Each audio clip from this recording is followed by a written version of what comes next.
Debout Congolais, unis par le sang, unis dans l'effort pour l'indépendance. Ensemble, défendons la patrie et gagnons cette guerre insensée du M23, appuyée par l'armée rwandaise. Batela Ekolo, Bendele Koyate.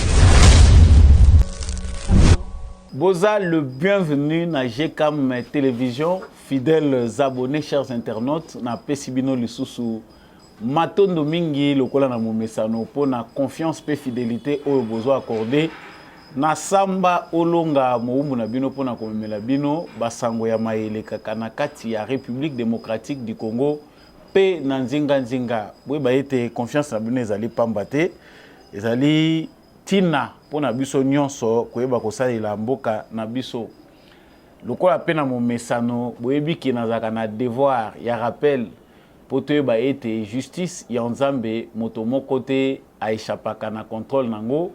Justice ya Nzambe erataka moto te soki okoéchappe na contrôle ya justice ya mokili yeba ete Nzambe baishapaka ye te. Nyonso oza kosala na nkuku yeba ezali na motu oyo akufutisa yango na mpwasa. Nyonso ozo sala na kiyanke ozo mibenga moto wa makasi olobi nga naza incontournable nga na kolakisa bango. Justice wana musala nango nini, moi je sais comment je vais m'en sortir. Sache-le bien que sur cette terre, si tu ne payes pas les prix, même dans l'au-delà, il y a futisa quand même ba génération na yo futur mabunga na yo. Mona kabana musuba komi kolala bazoluka délivrance mabeta ta sala.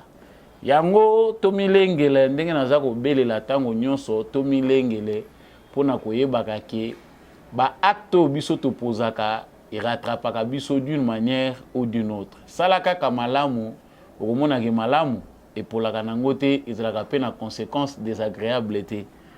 Na lombango na kei na actualité ememinga lelo liboso na bino toyeba ete le président Félix Tshisekedi, président de la République démocratique du Congo, ayambaki homologue na ye Suisse, président ya Confédération helvétique. Ye ayaki bongo na visite d'état pona kokutana na Félix Tshisekedi. Kasi bango basolola ki a huis clos ayambamaki malamu na sima masolo na bango o ezali ko importer plus ezali affirmation ya position ya président Félix Tshisekedi otoko analyser sikawa toyoka voix officielle et pesibiso orientation voix oyo ekoki komemela biso certitude pour analyse na biso nyonso en tant que congolais ezala malamu. Président Félix Tshisekedi atalisi au cours ya conférence de presse oyo a tenir après l'isolo na homologue na ye Suisse que il n'y a pas de dialogue, il ne s'agit pas de dialogue entre le gouvernement congolais na M23 pe kotikala kosale makate. Ba M23 oyo bazali ba congolais soki ya solo bazali ba congolais esika na bango ezali na frontière ya Maniema kuna na Mosabino esika batelaki bango esika nde epai wapi bango bako se retrouver. Nous avons compris que bato oyo bazali konyokola mboka na biso objectif na bango ezali toujours à côté biso na bajara situation oyo po ba infiltrer kabiso. Maloba na ngai te ya Félix Tshisekedi. Boko comprendre que ezali pe ko s'apparenter mingi na makambo tolobaka tango yinso awa na ko insistaka. Nous allons revenir sur ces propos du président de la République qui a donné plusieurs affirmations. Félix Tshisekedi alobeli makambo ya dialogue ya boyi dialogue wane ko tikala ko salema te. Il a parlé que si ceux qui nous ont fait cette guerre soutenue par les Rwandais sont des Congolais comme il l'affirme, ils devaient normalement entrer dans cette initiative de démobilisation, réintégration, insertion sociale. Wana ndetubi ya solo ke bazali ba Congolais. Et voilà, nous parlerons de ça. Et puis en deuxième position, Tokolobela plateforme topé coalition oyo na kati ya koluka kosalema. Moïse Katumbi, Martin Fayulu, Delis Sanga, Denis Mukwege, pour ne citer que ceux-là bakokuta na week-end oyo na Lubumbashi na Katanga pour na kosolola pour na venir na bango position bango esengeli kozwa après position au Union Sacrée et Bimisi. Qui était Martin Fayoulou déjà, Azali na Lubumbashi, déjà il y a ça qui est déjà, Bamoussou peut rejoindre. Chance nini, adversaire politique, il y a Félix Tshisekedi, Bazali Nango. Est-ce que devant Félix Tshisekedi, existe-t-il une opposition capable d'attirer les Congolais, vu les contextes dans lesquels les pays se retrouvent, vu la situation où les Congolais vont se retrouver? Y a-t-il des opposants ou un opposant congolais qui a cette crédibilité-là de détourner les attentions des Congolais de Félix Tshisekedi pour lui donner confiance pour les élections prochaines? Est-ce que Bandeko Oyo Basangani Basale Lisanga Bazali ko constituer Lisanga moko crédible face à Félix Tshisekedi? Nakanisi mituna ya komituna ezali ebele, liste ezali exhaustive te. Nous allons analyser tout de suite pour na koyeba nini avenir ezali ko réserver na biso, nini pe sengeli koyeba na bato oyo bazokende ko sangana. Crédit na bango ezali nini par rapport ya peuple congolais. Na même ordre d'idée, toyeba ete organisation internationale ya francophonie bazali na visite oyo bazoya na Kinshasa pona ko auditer makambo ya seni koluka kotala ndenge nini kadima azosala Denis Kadima azali kosala na makambo ya élection basankerir na ba manœuvre nyonso oyo ezali kosalema na seni. Est-ce que ezali bonne visite ou mauvaise? Boza ebele ya kokomelanga sur point oyo Samba Olonga pesa nano éclairage. Est-ce que biso tokoki kopesa lisusu confiance na organisation internationale ya francophonie pona nini bakoki ko annuler te ba jeu ya francophonie bago permettre lisusu ke bato yo baya lisusu ko s'ingérer na processus électoral na biso? Est-ce que cela n'est-il pas un danger? Je vous réponds tout de suite, toujours dans le cadre, il y a émission na biso, tu as été une cinquantaine de miliciens wazalendo depuis lobby, bazala qui a arrêté, transféré à Goma. Bandeko na bango, les autres groupes de pression, ba marché na Goma lelo pour na kosenga libération na bango. Pourquoi ils étaient arrêtés? Ba kota qui en coalition na ba rebelle ya M23 oyo bazala qui en déplacement. Bango bakutani na bango, ba betani na bango, ba yokisi bango, force régionale intervenir pour na commettre fin aventure wana yango ba FARDC bayaki sur place pour arrêter ces wazalendo là parce que risque ezali que bango ba entacher processus oyo ezali en cours. Ya retrait ya ba M23 ba kende na bango ba kuna esika batindeki bango toyeba ba congolais za banani. Et toujours parlant de notre actualité, et sengeli toyeba ete Assemblée nationale na ba député na biso sur base ya motion oyo ezalaki levé pour la entendre DG Asnel audience ngwe salemaki ya huis clos toyeba ke bango nyonso ba voter pour départ ya DG Asnel, raison de manière unanime ezali incompétence na ye na mituna batuni ba sentir que azali mutu moko aza ko maîtriser te ba question ya entreprise oyo ye azali ko gérer. Voilà tina nini bango bazali ko senga ete ba écarter ye parce qu'azali ko mériter te ko diriger entreprise oyo. Ba tante ezali ebele na niveau ya ba congolais concernant électricité, non seulement dans la ville de Kinshasa mais dans la province peu Misusu. Et puis nous parlerons aussi de Fortuna Bisselele, ancien conseiller privé du président de la République Félix Tshisekedi, qui est transféré de la prison là où il était à l'hôpital pour des soins. Là, il a été déposé ce matin dans un autre hôpital pour amekakolande la soins na ye. Yango boze belé boza ko mituna, wana libération provisoire wana te pour ya mwagachu peut toujours mona clarté. Est-ce que ezali te une façon les sous ya kolinga ko chaye pembeni po ete ayeba déjà ko lukanzela nini akokomela citoyen français? Je reviens là tout de suite. Voilà tout pour les sommaires na pesi bino matondo bino batu bo pesa ka confiance na bino na chaîne OEG Cam Télévision, chaîne YouTube. Merci mingi na bino pe bozo rejoindre biso pona mbala liboso na bino awo ezali Samba Olonga bayeba ke na monyerete lelo na loti Tshisekedi yango na lobi. Donc à son honneur aza grand homme ou a inspiré biso mingi na politique ya République démocratique du Congo. Lelo na lobaki na za kozala liboso na bino na monyere ebangisa bino te na kozala toujours la neutralité au nazaranango na ko traiter ba sujet au Italie République démocratique du Congo. Voilà, continuez déjà à m'envoyer vos commentaires. Ceux qui peuvent rejoindre Bisso à partir de France, à partir de Bukavu, à partir de Luozi, na Congo central, aux Hollandais Bisso à partir de l'Équateur, tout dans la province orientale. Ba commentaire na bino soutien na mokonzi ekolo pona ba décision toza komona pe soutien na mapinga ya ekolo Congo.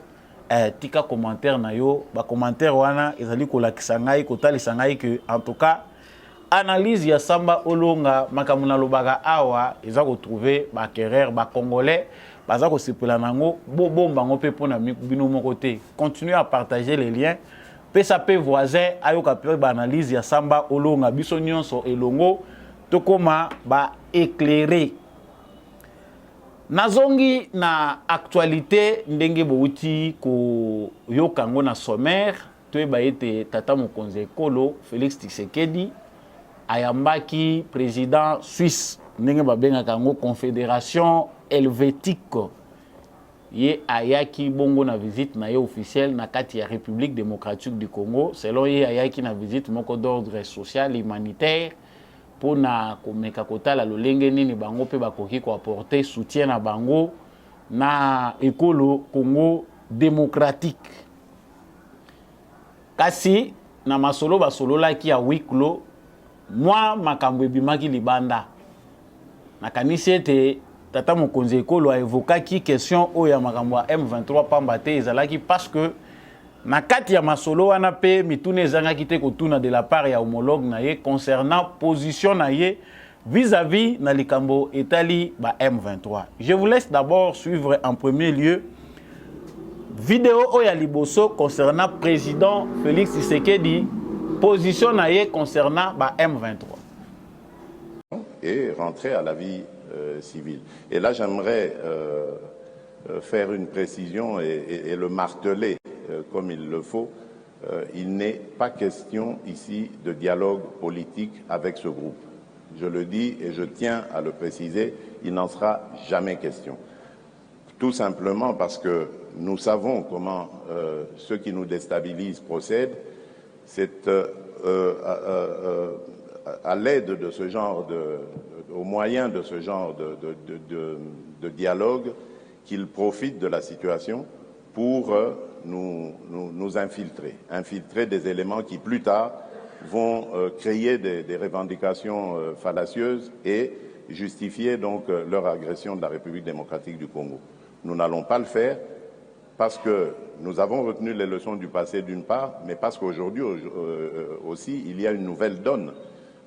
L'Assemblée nationale, le Parlement en général, a pris une position claire et ferme là-dessus. Il ne sera désormais plus question de négociations politiques avec des groupes armés qui prennent des moyens militaires, qui utilisent les moyens militaires contre la République démocratique du Congo. Voilà, donc c'est clair. Ce qui va se passer, c'est du désarmement et de la démobilisation tout simplement. Si ces gens sont congolais, ben, ils vont devoir accepter de regagner la société civile, la vie civile, et non plus s'adonner à leurs activités. Voilà. Merci, Monsieur le Président. Une autre question pour Monsieur Bercé. Voilà.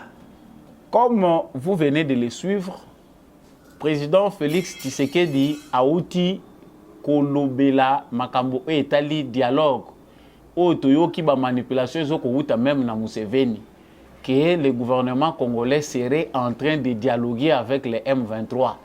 C'est de là que l'UR y a espoir et komonana. Faux selon le président ndenge bouti kolanda ye. Dialogue ezalité pe kozalaka te na ba M23. Le seul processus oyo ezali connu oyo bisos tozali ko soutenir ezali ya Nairobi. Yango epesi mitindo ete ba M23 ba se retirer ba kende ko se cantonner nesiko batiela ki bango.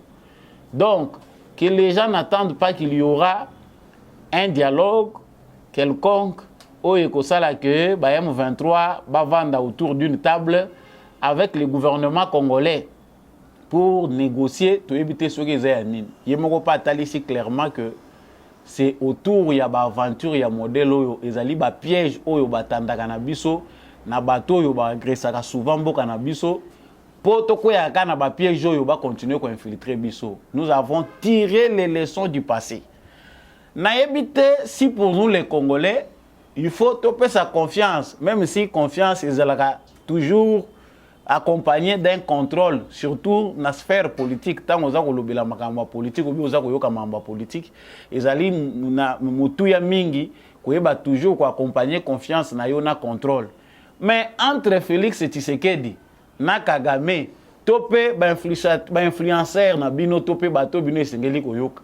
Na kolandisa koyoka makambu ya tata ekolo, toyoka nani? Toyoka yo mutozali expert na ba réseaux sociaux lokola biso tozali ou bien tokoyoka muto yazali ko représenter ekolo Congo. Et il est clair là-dessus. On ne comprend pas qu'après avoir koloba boye Félix Tshisekedi aza très clair na ba compatriotes congolais baza kolanda même na communauté internationale qui est miette. C'est lui qui pense que la RDC a encore une seconde chance de dialogue à accorder aux agresseurs rwandais sous le label du M23 Azako Mikos. Réponse au naïbité, batu bazalaka satisfait. Ce qui yo au landi ango, au yo kindenge to landi boye, nasima au tourné, au tali, bateau ba informaka yo mien. Au diyo miselinga le sous ba question. Bozako mona teke mboka bazako teka ngo, Tshisekedi, azako salaboye, asolo la kina ba M23, vous voulez être informé par qui? Ce qui yo zana confiance plus na maloba Kagame ke ya Tshisekedi, faut teza ya nani? Ce qui moutou na weza brouillé. Franchement, chers frères congolais, makamususo ozomona na Congo ezosenga répétition à la fois ezako mona na ke na Congo, cliture na biso information zalaka malamu te. Mais le président de la République ne s'est pas arrêté là. Je vous laisse suivre encore une autre vidéo, sélectionnée encore pour vous. Boyo Nabino Moko Namatoy Nabino Makamu Félix Tshisekedi, président de la République à Lobby, et puis on revient. Pourquoi nous l'espérons? Parce que nous avons répondu à une lettre du secrétaire général de la communauté d'Afrique de l'Est qui nous demandait pour la prolongation du mandat de la force régionale et qui faisait un certain nombre d'observations par rapport à cela. Nous sommes confiants que dans les jours à venir, ce processus prendra un rythme beaucoup plus rapide dans la mesure où il y a la force angolaise qui va très bientôt se déployer pour suivre le processus de désarmement et de cantonnement par la suite du M23 et à partir de ce moment-là, nous ne pensons pas que ce sera encore nécessaire de garder les forces qui composent aujourd'hui la force régionale. Donc je parle de l'Ouganda, du Burundi, du Sud-Soudan et du Kenya. Parce qu'à ce moment-là, les forces du M23, le groupe du M23 sera précantonné, comme nous l'avons proposé à Kichanga, où se trouve une base de la MONUSCO, et aussi une piste d'aviation, parce qu'après le précantonnement et donc le désarmement, ces forces seront déplacées vers un site que nous sommes en train d'aménager maintenant en ce moment près de la ville de Kindu, où ils iront en cantonnement et de là, nous les préparons donc à s'introduire dans le processus de désarmement, démobilisation, réinsertion communautaire. Voilà, donc nous sommes dans cette dynamique. Voilà, vous venez encore de suivre le président Félix Tshisekedi. Makambu, président Zakolobawa, concernant l'avenir ya M23 et Sikawa Pibango Singeli Bazala, na considération au gouvernement congolais azanango eza makambo na lobaka na ba émission presque ebelé lorsqu'il s'agit d'un problème. Il y a EAC, problème, il y a avenir, il y a M23. J'ai fait ces analyses dans les émissions passées pour montrer que mieux vaut topé sa confiance na gouvernement na biso, topé sa confiance na Félix Tshisekedi bataille oyo ezali bataille moko bazolinga ko imposer biso logique ya passé. Ba analyse belé toza ko sala ezali basé sur ba bribe ya ba information. Les seuls ou la seule personne habilitée à orienter biso na moi malobako ko bimisa, c'est le président Félix Tshisekedi qui na minute oyo c'est les citoyens congolais les mieux informés. Même si on peut s'énerver sur un point, ne pas comprendre un autre, trouver flou, parenthèse, moko songolo pakala, mais bisoto ki la nani. Félix Tshisekedi vient de dire, ndenge bolandi na kati ya vidéo wana, concernant ba M23. Si ils sont congolais, bako kende ko se cantonner kuna. Là, moi j'ai trouvé la certitude. Na yebite si tous les Congolais vont faire l'analyse que moi je fais. Mais quand j'analyse les propos de Félix Tshisekedi, je vois 1. La fermeté, 2. Une certaine certitude et 3. L'orientation. Pourquoi la fermeté? Toyebi malamu qui est pression régionale, internationale, et zala qui visait légitimisation, na éviter ce qui terme ils convenir. Légitimisation, voilà. Bandai ko visait ko légitimer M23. La démarche de la France, oui, c'est là que Macron a kende Nangola, kokutana na Joao Lorenzo, ko accepter que délégation ya M23 et ya basolula na bango en katimini. Et c'est là qui ko visait ko légitimer M23, ko pesa bango parenthèse ya ko imposer bango et pas Félix Tshisekedi. C'est-à-dire ba garder biso na ba poto basi ba memela biso des années wana. Félix Tshisekedi a l'obité. Cette fois-ci, moi j'ai ma logique. La logique c'est que si il y a des enfants, des fils perdus, bah enfants prodigues à Congo, bazali na M23, présentez-les nous. Nous n'allons pas encore aller dans un dialogue imposé pour causer avec des gens inconnus. Otoyebi, bomoto na bangote, ba identité na bangote. Ce n'est pas comme ça que ça passe sous mon règne. Félix Tshisekedi a bondi na bango bokomona que depuis fin ya année 2022 ti ndenge tokoti toza lelo na avril 2023 effort nyonso ya ba britannique ya ba français et certains américains ils allaient qui viser ko faire fléchir Félix Tshisekedi pour accepter négociation na M23. Négociation avec le M23 veut dire quoi? Veut dire que l'Ouganda et le Rwanda va continuer à exploiter Maboulou ya Congo peut servir l'entreprise multinationale étrangère sans que Tshisekedi a Kangela Bangonzela. De deux, Paul Kagame a continué à la biso infiltré awa. Biso tondi makozwaka ba étranger to insérer bango na kati armée na biso. Ça fait mal, chers frères congolais, koyo kakabilo ko wana et puis biso toza ko akile Tshisekedi penser que c'est Tshisekedi l'homme à battre. Moutaza ko représentant ya bamona biso, il s'appelle Tshisekedi. Ça, moi je considère cela comme une méconnaissance de l'histoire. Et c'est que les Congolais vont vivre dans mboka moko bango ba yebite ce qui se passe réellement dans ces pays-là. Donc le rôle de Tshisekedi a boinaye, il reste ferme. Là je parlais de la fermeté, il reste ferme. Dialogue avec M23 porte wana na sina kanyango pour du bon. To yebi ke bo piéger biso mingi, toza ko vivre ba conséquences na ngoti lelo. En tout cas passer pesi biso mayeli. Expérience toza na ngo ekoko tinda biso le sous-teto kende na bavwa wana. Si il y a des Congolais au sein du mouvement M23, place na bango eza na Maniema. Alors si bango na Sabine kuna wapi pa bango esengeli bakende. Mais ce n'est plus ko kende ko simba ba arme. Mais même si moi en tête mais ko kozala ba ko luka ba sala manœuvre, comment ne pas féliciter Félix Tshisekedi? Comment ne pas saluer cette victoire diplomatique qui est le résultat d'une sagesse hors du commun? Cet homme est puissant, il est sage. Là où les autres, bazalaki kosala non moko catégorique, kosala pardon catégorique, mais non moko, non pas basé sur la raison.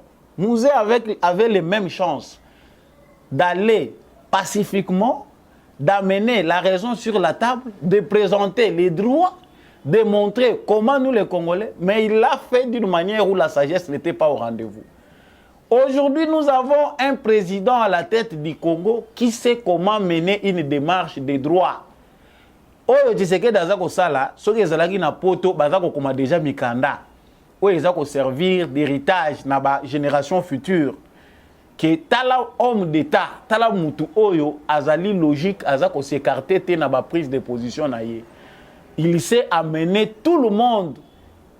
Ce qui a une conviction na ye akumema oti akotia yo do au mur. Tolobaki awalikamba communauté internationale que na contexte Félix Tshisekedi amemi bango ba mata ba kita, nous sommes devant un défi légendaire où ils doivent ramener les Congolais dans leurs droits. Ils nous ont traités, ça fait longtemps, ça fait plusieurs décennies comme des chiens.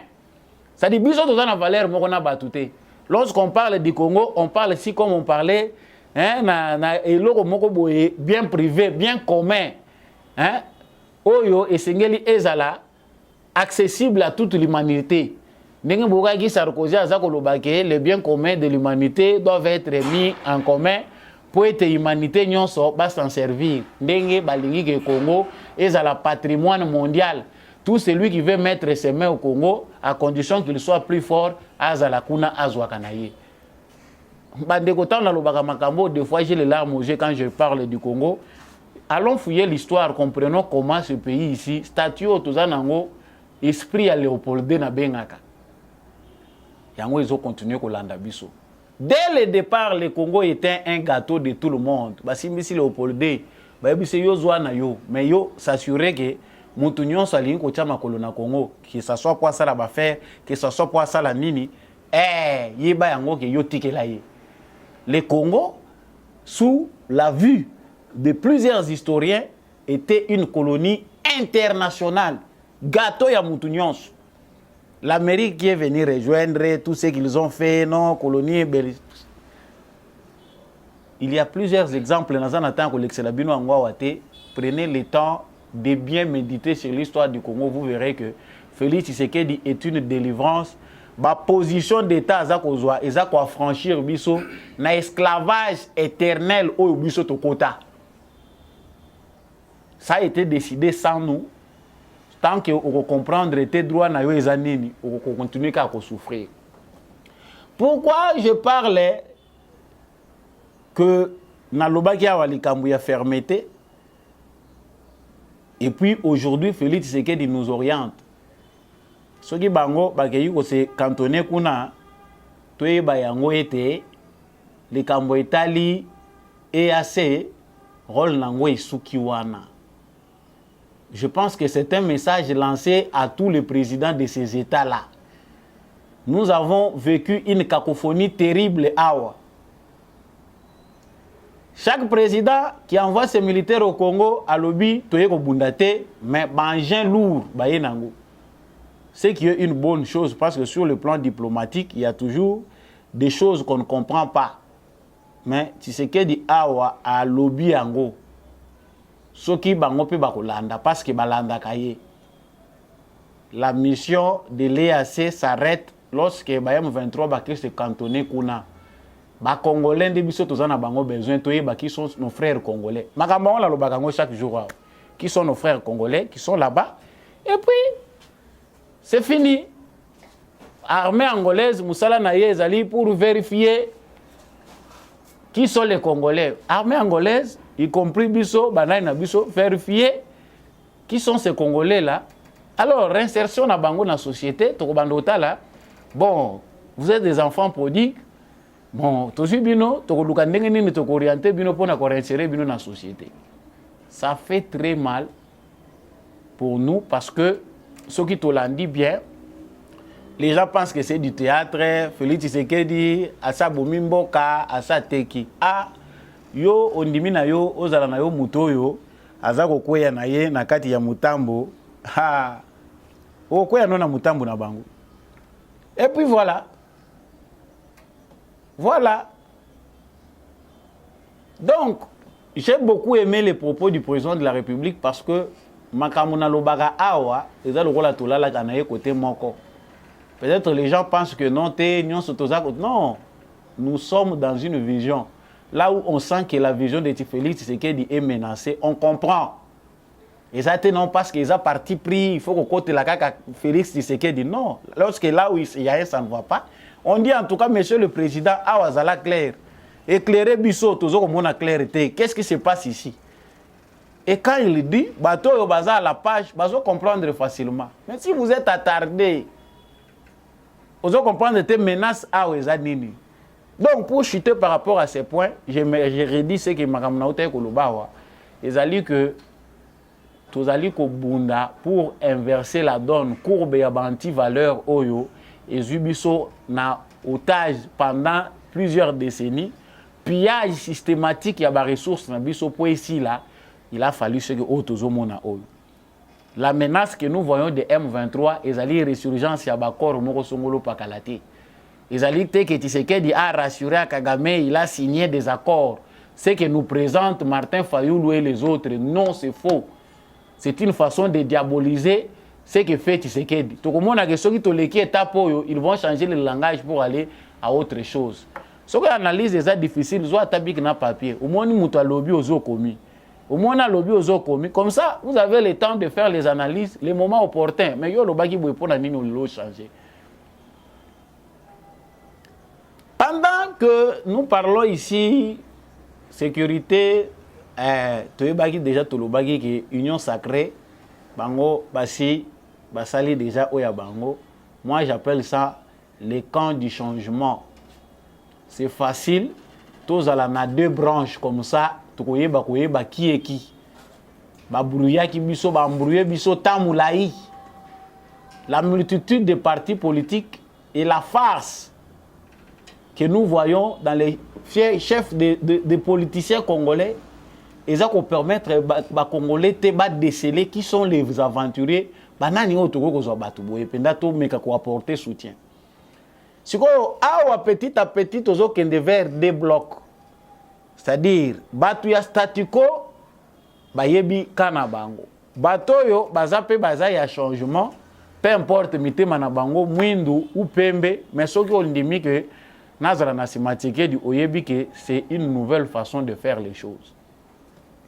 Tout le monde a dit union sacrée, basali par na bango, bakutani plus de 300 partis politiques et mouvements associatifs ba présenter charte na bango, ils ont signé point barre, bakangi pe porte te. Bande kona biso pe ya nini oyo ngambo yo mususu, ceux qui se disent opposants. Martin Fayoulou, Moïse Katumbi, Matata Ponyo, Delice Sanga, bako se retrouver week-end oyo wapi et pas ya Katumbi na Katanga. Y compris Denis Mukwege, parce qu'on ne peut plus aussi l'éviter. Il a déjà fait son annonce à Zali na kati plateforme wana. Ce qu'on attend de lui, c'est un parti politique. Toye bapeke les seuls partis politiques oyo siège nango ezalaka na province ezali parti ensemble ya Moïse Katumbi. Les seuls partis politiques oyo ba membres bazali ko réclamer identité katangaise. S'appelle les partis ensemble. Nde et pas Iwapi, acteurs politiques oyo bazali présentés comme les opposants de Félix Tshisekedi, bakokende kokuta na mukolo ya samedi oyo ezali boso na biso pona kosolola. Toshi toyebi déjà, c'était prévisible de comprendre que Martin Fayoulou, Matata Ponyo, Delice Sanga, Moïse Katumbi et Denis Mukwege parlent le même langage. Et à côté de cela, on peut aussi assimiler les kabylistes. Bana yantelante la o batikali bazanga tata. Bango bako rejoindre Katumbi parce que l'avenir sur le nom de Kabila oyo bango ba s'accrocher ki nango comme un dieu. Ezali flou. Kabila ne peut plus les orienter. Entre suivre Mama Warou et trouver un autre homme qui peut remplacer Milelo Toza Nango et Joseph Kabila, le choix est clair. Batu baza ko mituna pona nini bango bakeko sangana ndenge bakei. Baké pas Katumbi parce que jugement na bango déjà basala ka ba réunion. Ce n'est pas pour la première fois bango bakende kokutana non. Ceux qui s'assemblent se ressemblent. Ndenge bango batali pour ceux qui ont la haine qui trouvent que ezali soni pona bango kokende ko se retrouver na sima Tshisekedi kokota. Bakoki ko sala profil bate ba comprendre qu'aujourd'hui Tshisekedi est président, il faut mettre le passé à côté. Ceux qui to betana ka maboko to seka ah oyo aza na haine kana yeza koto. Ba trouver que Moïse Katumbi pour eux parce que na bakombo totangi awa pona bango poids lourd na bango s'appelle Moïse Katumbi. Vous verrez que tous les gens qu'on a cités ici bakozala d'accord tena Tchani parce que loi ya Noël Tchani ezali ko empêcher poids lourd na bango selon bango gros poisson na bango. Donc Moïse Katumbi a réussi à attirer vers lui ces candidats qui vont là-bas. Parce que bakoye ko sala ngona Kinshasa soki Fayulu azali ko peser. En tout cas si Martin Fayulu était lourd, azali penda mutu ya solo ndenge toyebaki Martin Fayulu m'a dit le président élu hein. Le président élu il n'a que ça le mana Kinshasa parce que ce qui totale configuration à l'élection en 2018 logiquement, Martin Fayulu devait être chef de file. Mais awa to moni que Martin Fayulu baninga kutu batikali ye mutu aliboso aza déjà na Katanga. Déjà asololaka déjà na pense na Moïse Katumbi baninga bakoya ko rejoindre ye. Nous ça nous est égal parce que de là tant tozo banda ko banda ko décortiquer profil ya moko na bango. Un Matata Ponyo, un fugitif. Il y a justice. Parce que si on a la justice à lobby, tout le monde a un dossier Bokanga Lonzo. Et je ne sais même pas pourquoi, jusque-là, on n'explique pas aux contribuables congolais les dossiers Matata Ponyo. Pourquoi le dossier à Bokanga Lonzo et Kimi Biso Kakaboye dans la nature, on ne sait plus la conclusion. Matata Ponyo refuse d'être responsable. Il y a un projet à Bokanga Lonzo. 300 millions de dollars américains ezali tracé tout ça qu'on y batté pour wapi. Selon rapport il y a IGF seulement 80 millions de moutezali traçables à travers matériel na consort. Les restes des millions sont dans la nature. Matata Ponyo dit qu'État lié il n'est ni de près ni de loin touché na makambouana. Tango balingi bachaye maboko alobi bazolinga basala boye parce que naza candidat président de la République a créé peu parti politique na ye récemment alobi ba poursuite union soyo ya azali ko courir nango parce que bayebi ke aza candidat président de la République. On sait que c'est des mensonges, il y a ba politique. Ce n'est pas pour ça. Mais comme il y a encore des Congolais à tromper, Matata Ponyo est candidat et il se retrouve dans cette plateforme. Déjà, on trouve que les profils devant les Congolais sérieux qui maîtrisent l'histoire, déjà, Botier croit. Martin Fayulu, candidat malheureux, candidat malheureux aux élections de 2018. Là, on ne peut plus clair. Jusqu'à aujourd'hui, il se considère le président élu. Malgré à la kaki pape que boye ya pape ezali réconciliation, na bosani na limbisi. Il continue à se considérer comme le vrai vainqueur des élections. Malgré peu de révélations il y a farso basalaki, aventure basalaki pour nous présenter comme gagnant de l'élection en 2018. Fayulu continue à s'obstiner pour se présenter devant les Congolais comme les meilleurs gagnants des élections de 2018. Aujourd'hui, tout ce qui entourait Martin Fayulu va disparaître. Le dernier, c'était Adolphe Muzitu, la Mouka. Kombo, Kombo ya Pamba. Parce que Nakati, il n'y a plus rien. Bateau Nyoso Bazayekuna va finir par comprendre que Martin Fayulu n'est pas sérieux. Il dit une chose le matin, à midi, il va changer. Le soir, il dira autre chose. Moutuyandenge wana soki ozana mémoire na yo ezamalamu, tu finiras par le quitter. Donc, batu nyonso oyo ba fabrika ki Martin Fayulu pour kombo na ye ezala reconnu na scène politique nationale ba se retirer. Atika liye moko azako welela kombo ya Lamuka na Muzitu. Donc, un candidat comme ça n'a pas un profil sérieux. Oyo, Congolais, nous sommes en mémoire à Malamu, à quoi qu'il ne peut perdre voix. Candidat Moussou Tozako Lobela, Deli c'est Sanga. Sans position. Deli c'est Sanga, du Kasaï où il vient. On ne préfère pas parler peut-être de son passé dans la RCD. Parce que c'est l'un des citoyens congolais qui nous ont fait très mal. Mais côté qu'on a justice, réconciliation, dialogue intercongolais, on en passe. Qu'on a balobito bossa, parce qu'ils avaient pris les armes. Kabila au pouvoir, tout ce qu'ils peuvent nous dire là. Tout tient entre guillemets. Pour que Deli Sanga devienne député, outre ensemble, il a eu à tromper les Kassaïens qui noté Nazana Tshisekedi. Et Belé, Bayebi, que c'est un menteur à cause qui bango qui Nazana Tshisekedi. Donc là, bande qu'on a biso et Belé, baza proche en alphabétisme, va voter na bango mutu sans qu'on y ait réellement. Quand on a moko na bakino, va voter qui a Molière, Tata Molière, Lemba Lemba. Bah voter après il s'excuse à ebisi ba congolais noté na bosana ki ko ebisa ba congolais qui parti na ngai ezali proche ya Kabila. Les Congolais ont voté massivement pour un député aujourd'hui qu'on connaît. Donc pour Deli Sanga, il aura du mal. Nous connaissons d'abord Place Oya Outina Fief Naye. C'est parmi d'autres politiciens Oyo, tant on kolande la malamu, on trouve qu'il fait la politique pour lui seul. Moïse Katumbi, bon, avant de parler de Moïse Katumbi, qui est le chef de file, visible déjà dans Makambo Bazako Sala, parce que déjà à réussir quoi tirer Bango, et pas Yoapi, base na Bango Ezali, état-major Ezakuna. Je préfère parler de Denis Mukwege. Docteur émérite, prix Nobel de la paix, en tout cas c'est des valeurs. Hein. Tant aux autres, Denis Mukwege, et ça les Sengo, parce que au moins c'est le seul prix Nobel de la paix que nous avons. Etienne Sekedi Tata Batou, à Bundaka, plus de 30 ans, près de 40 ans. Non-violence, lutte non-armée. À Simba Tambelite pour menacer qui que ce soit. Lutte pour la démocratie et état de droit dans Mboka Naye. À Koufa Ata médaille européen, ça y était.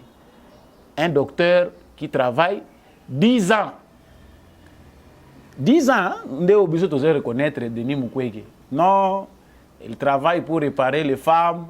Et un travail de qualité, azali ko aider psychologiquement les femmes, les documentaire, la vulgarisation et l'équipe Moussala Nebele. En tout cas, nous devons dire la vérité.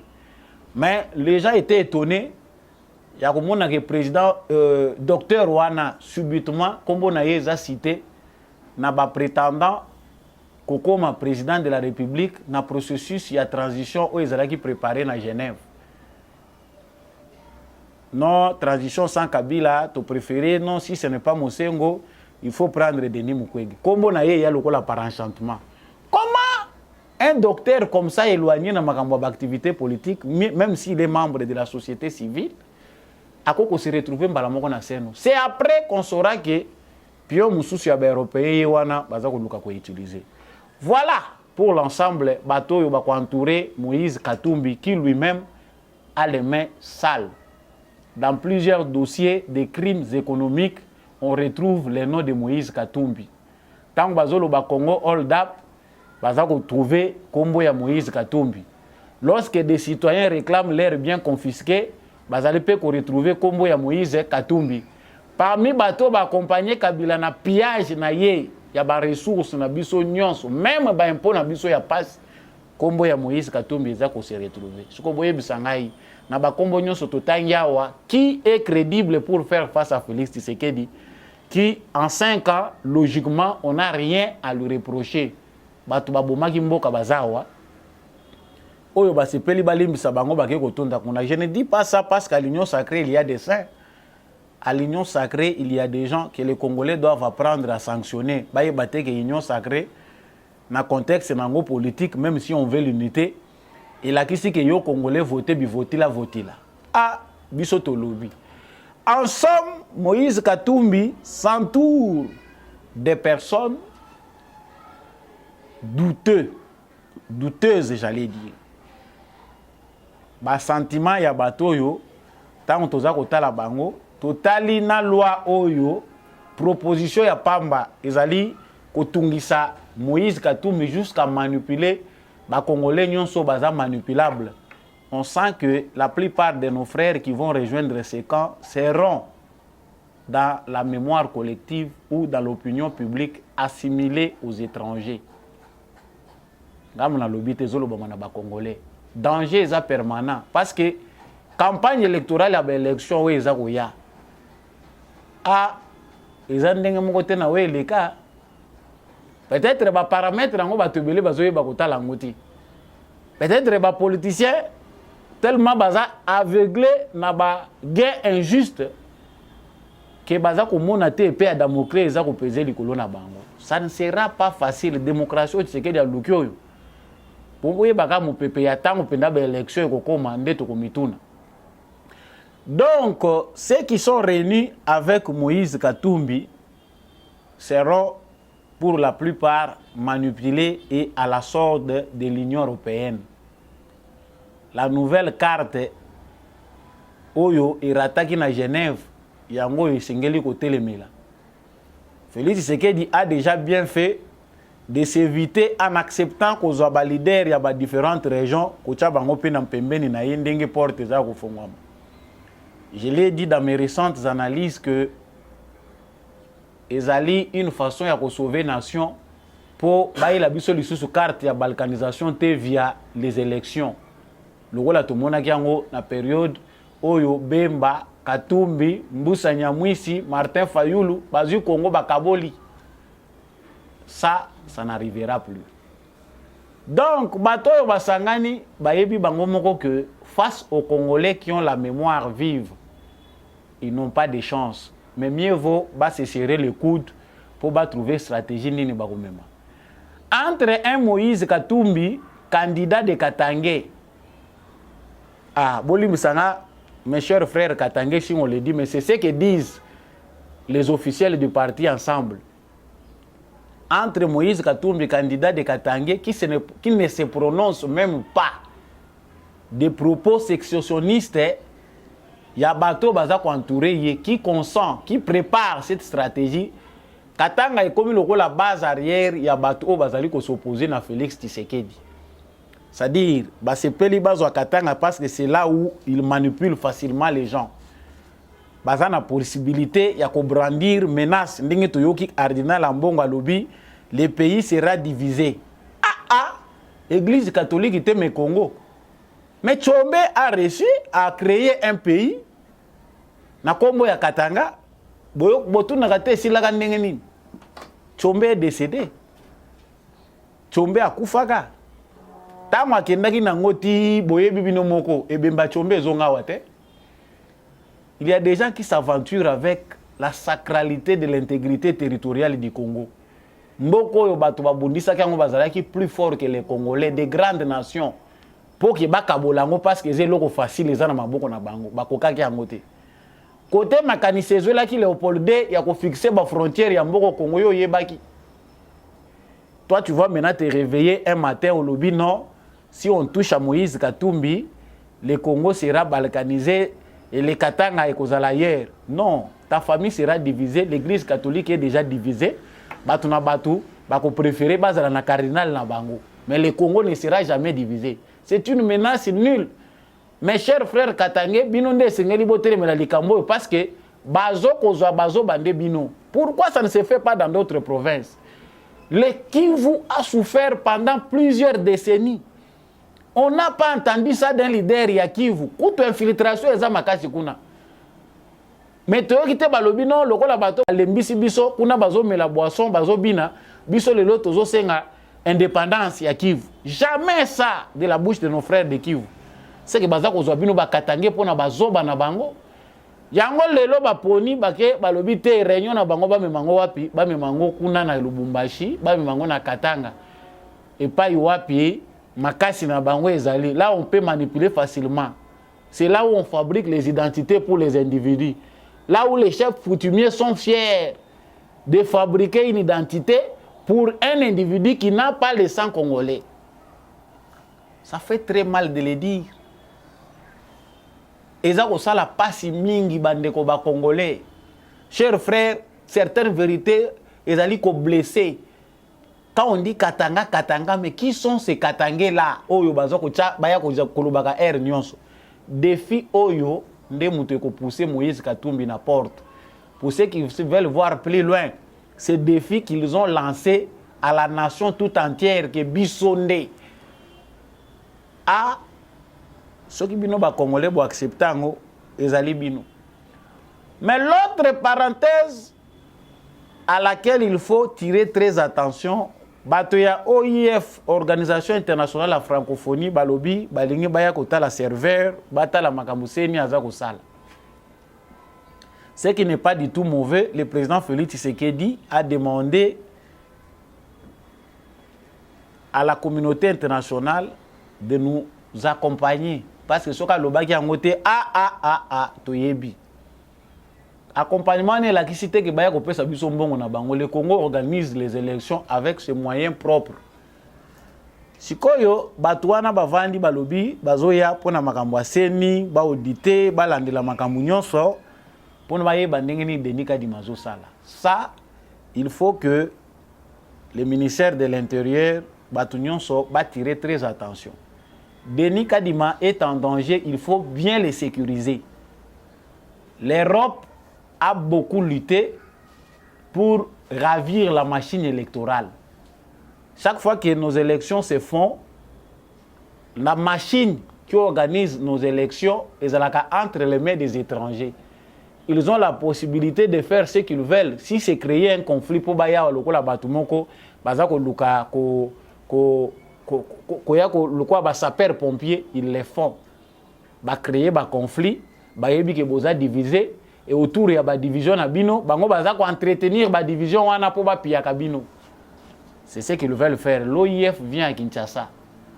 Tu yebi malamu que pour la plupart ba yebi déjà que les élections Félix Tshisekedi gagne.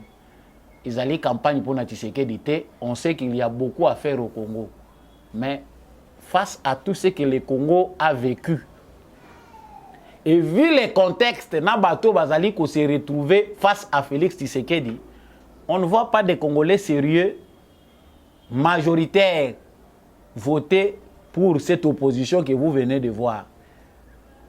À moins que Yemoko Nzambe Mokeli, alo batnon Tshisekedi yo longwa, nana tia mususu. Maintenant, ils ont déjà compris. Maintenant, pour tout ça, la pression, il faut tout planifier crise. La crise, bango mutu baluka kango. Baya pona ko auditer CENI. Et CENI boké ba makamona biso ba congolais. Tout ça déjà ko s'affranchir. Et ça un point moko positif on ngana mona ka Joseph Kabila tika, c'est le point de nous laisser que awa toza ko loba toye bayango que Joseph Kabila a ebisaki Union européenne na ko zalusu mbongo na binoté. Même si les milliards sortis, ceux qui 1,5 milliard et bimaka, Kabila a ebindengeni ba organiser ki na nanga po bali yango nyonso. Dans certains endroits, ba mona ata machine à voter. Mais pourvu que nous étions affranchis na Union européenne, soki mbongo na bango ekotaka ndembele to yebite. Donc quelque part même batu ya mabe oyo nzambe eza possible à utiliser bango. Nzambe eza possible à utiliser bango. Hein? Eza possible nzambe à utiliser batu mususu ya mabe. Parce que ba esprit nyonso eza obéir na ye. Kabila na suka alobi bosalinga mabe trop na koyoka bino lusute. Na ndenge bayaka kwa kanga ambassade ya babengani ambassadeur européen ayebaki ke Kabila ko koma na niveau wana. Comprenons, chers téléspectateurs, que Bakar tout eza ko se jouer awa, il faut savoir protéger les nôtres.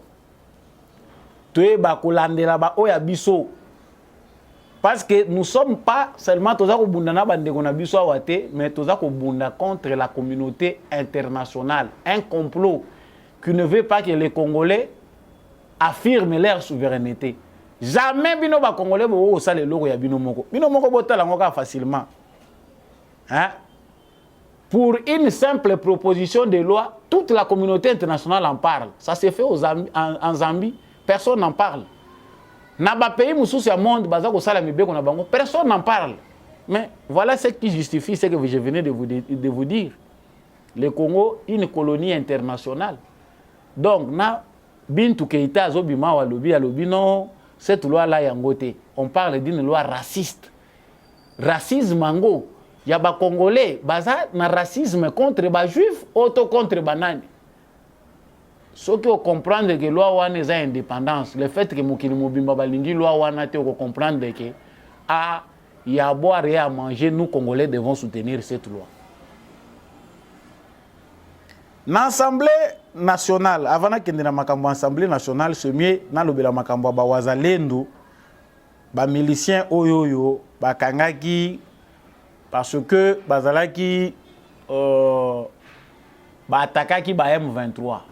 C'est vrai, bande qu'on a biso ba groupe de pression, bande qu'on a biso ba résistant, on vous soutient tous parce que au moins pour une fois, ça quand même utile pour la nation mobimba, pour la patrie. C'est-à-dire, ceux qui bozali ko bengana, ba agresseur ou bazali ko ya, ko détruire biso na mboka na biso, botiki mando ki ya ko bunda entre vous, c'est une bonne chose. Mais il faut que fongola mato il cause la peine esprit à compréhension. Ko comprendre ba piège oyo ezali tendu na biso. Batu oyo force ya raison ezali komima bango dos au mur. Bino bokei ko déclencher sous ba conflit bobundi kuna. FARDC azana n'a rien à voir na ba milice. Tous ces miliciens ici au Bozali, boyebi à venir na bino. Celui qui vient entrer au FARDC, la porte est grandement ouverte de manière individuelle. Ou que nous se présenter kuna olingo za la réserviste, on vous a dit le pourquoi. Mais commencez à mener des actes oyo ezali contraire na logique d'État, ezali ko exposer bino, vous êtes devenus des ennemis. Bokende ko pesa bato force régionale oyo musala, baba na ko justifier que onote mouvement tel et attaquer ki biso banda ko luka ba raison.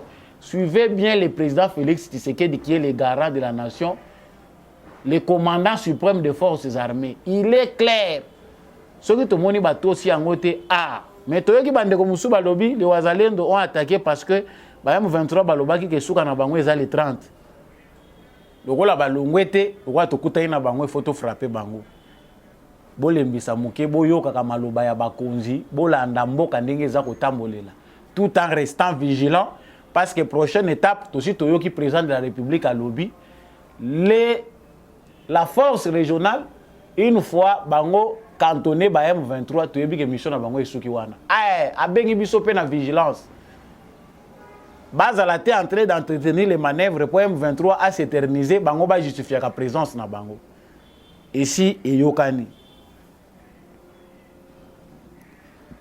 L'Assemblée nationale n'a pas député na biso ba voter pour le départ ya DG Asnel pour incompétence.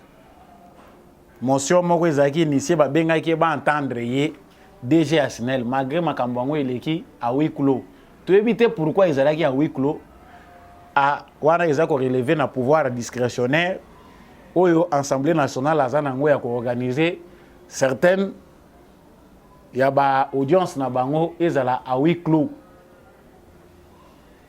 Mais kuna ba yokie ba sentir te que mutoyo azali na ba compétences nécessaires pour na gérer SNEL. Awa tozako lobawa, il y a un sabotage organisé dans la ville de Kinshasa. Plusieurs quartiers sont dans le noir. Alors que ba quartier wana Félix Tshisekedi akutaki ngo na courant, DG oya longwaki atikaki ngo na ba courant malgré bande ko sala business na bango.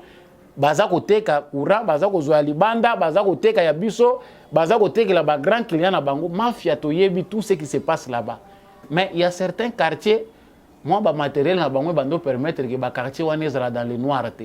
On sent un sabotage à la SNEL. Il faut commission parlementaire. Et ce que non parce que nos députés marchandent souvent ba motion na bango. Oh to sengi alongwa départ na ye pour na incompétence. Na suka nango basangani bake ko luka mutu moko ya bango bazui boye ko proposer ote il faut bachaye. Cette fois-ci pour les entreprises comme la SNEL, la régie des eaux. Monsieur le président de la République yo mutonomaka pour sauver ces entreprises, il faut ko bango na compétition. Il faut faire lancer un appel ko luka ba expert batu oyo total parcours na ye expérience na ye za ko permettre que société oya boye ezali ko satisfaire ba congolais te azali na niveau ya ko relever yango. les DG oyo bazui batie awa a remplacer Kayumba. Mais azalaki wana sa travailler na système wana. Qu'est-ce qu'il va nous amener de plus? Bato bo propose à bato. Est-ce qu'on ne peut pas trouver d'abord un quelqu'un qui oya koko yana souffle ya sika? Awa ba député balobi balongola ye. Okuta kuna ba bazana commission bakendaka DG pas DG wana baliaka. Lokola ba Monique ya TTT azo ko fongomate sur tel problème, allez, to fini bouton to longola ye incompétence. Il n'est pas compétent et ça bolongo lié. Allez boluki mususu akole sabino. Député congolais. Donc, basi ba créer ba mazita. Oya ko yasika, il faut pas yeba ndenge nini ya koliesa ndenge balobaka wana lingala koliesa ka bango. Hein? Il faut à la bon terme na bango ceux qui député tel abenge no yaka. Tingi mpululu za wapi. Yo muto yebisa ki bizono boza l'administration ya SNEL. Qu'est-ce que vous proposez? Parce que tout le monde a clarté. Le système finira toujours par engloutir. Au beau sa naissance, des pères et des mères. Yango yo qui s'abat des pères et des mères soni. Yo mutoza na SNEL bima yebisa biso qu'est-ce qui ne va pas. Parce que bando kota kuna pe silence des morts. To yo ka suma ka SNEL to banda ko lobela. Mais oza lisu ya ba congolais, lisu ya parlement, ndenge boyoka na ki bochaka moko ya ba oya bino na kati ya administration ya ba entreprise publique pour makambo ezala clair. Bocha po boliaka boche penda po ba congolais bazala na vérité à solo. Ce sont des questions moi je ne fais que poser. Donc déjà SNEL pesoka kei biso ko sepelisa biso parce que bomoni sambolo ngazo sala ba émission certainement ba courant pe za ko kende dans certains coins. Je préfère taire mon coin le nom pour l'obinayo kamakele l'été. Nous avons dit. Et pendant que nous parlons ici, il paraît, j'ai besoin de nuit tranquille. Fortuna Bisselele, ancien conseiller privé du président de la République, a été transféré ce jeudi matin à l'hôpital pour des soins. Balongole place à Bandé aux soins, batindi côté Moussous. Baninga Moussous so bakoti makala. C'est facile. Baza ko s'adapter. Okoyoka te kosu onini. Mais bino soki bokotika makala malade. En commençant par notre ministre de l'économie. Pardon, Isaac exemple. Tant il y a côté malade, il a passé près d'une année dans l'hôpital, libanda ya prison. Sikoyo, leçon nini tozo pesa na ba congolais mususu. Parce qu'il y a d'autres Congolais pendant ce temps, oh, toza koloba awa, baza na prison, baza pe na besoin ba bima ba kende kozwa ba soin. Lokola bango ba yebanite, bango moyen pe ba bimisa bango ba kende kozwa ba soin na ba hôpital libande ezate. Ah ba uti ko bimisa ba soki 170 quelque, baza ko kufa na prison pourquoi? Parce que état ya santé eza malamu te. Bango nde ba kufulaka na prison. So ba mususu nde tozwa ça craint. Et là, biso tozo banga wa sacré parce que j'ai mon sous komi ko abordango avec des pincettes et ça dit que ça craint même pour Ouagachougou. Pour ce total ndenge procès komi ko kende et qui na gauche et qui na droite ça craint bajara biloko aboy parce que moni ngonde tatango pa zo lemba za pe na art théâtre makasi suka nango ko yoka kaka non a quitté le dossier est vide parce que bangamu to moni ba komi ko présenter biso on commence à nous éloigner de l'essentiel. Vérité, la justice du Congo est une déception. Prenez le temps, boye bisa ministre de la justice, Mama Rose Mutombo. Ba nomination mususu na kolobate wala na tikeli bat mususu pe baloba. Makala na ebité, il faut ba créer hôpital où ezakaka uniquement pour na mob expert to ebité. François Béa au sein de santé. Qu'est-ce qui se passe réellement? Parce que dans le climat oyo moyen batu bazana c'est ba tirer exemple exact selon ce que nous avons entendu azali transféré pour des soins dossier naye et suki wapi tout kali toza ko tunana congolais mukolo comprendre nde bato pe bazali kolo bakozonga sima ba pesio liberté mozoye bakosalela ngote yana bilo musu to benga bato musu eza lix yana mobola musu malamu akufane mobola pour ko pese bozui pour moni lobi azongi susu mobola quelque part baza ko finga biso ba congolais parce que liberté otozo bénéficier nango tozo yeba ko jouer nango te après 18 ans na kati ya molili omoni mwinda miso kufi ozo arriver à komona te. Nous avons dit, mais voilà à la fin de cette émission, je sais que vous étiez nombreux à suivre Samba Olonga. Basige Ezalaki est belé. J'ai touché un point, j'ai touché un autre. Ce qui peut se faire une analyse, ils appellent comme malamu, tous à la divergence d'opinion pour la démocratie, ils ont senga bongo. Ce qui se fait qui peut analyse, partager l'émission, yebisa pe voisin, à s'abonner, ceux qui n'ont pas s'abonner pour l'émission et bakokende musika. Il y a tina pe ya mutu ya ezali ke biso ba congolais tous à la uni na compréhension na amour pour être Congo na biso et les cavirage oyo peut construire une nation moko puissante et solide à travers le monde. Na ça ki bino na lati monyere pamba te monyera lelo na lati esprit révolutionnaire. Na loti Etienne Tshisekedi mena kolobati na nga na loteli ete esengeli to fongola misu na biso makambo ebela lobaka azali na raison. Merci mingi na ndekombi ya chako azana sima itando oyo po ete émission oyo ekomela bino azaki na sima caméra na ngaki na loba. Merci mingi na apôtre Gérard Kabeya. Merci na baignon so bazali ko soutenir émission Debout Congolais po eba ko kende liboso ngai na kotika bino te bino pe botika ngai te. Bon continuer à soutenir GCAM Télévision numéro habitando na bino. Nous avons besoin de matériel nécessaire efficace que émission Oyo est rayonnée plus et qui est vraiment vers na sommet limite ezali organisation matérielle makambo belé tozana ngo ça pour être émission na bino ezwa makambo ya sika yango nde mutezali côté le misabiso. Au revoir, on se voit au prochain numéro.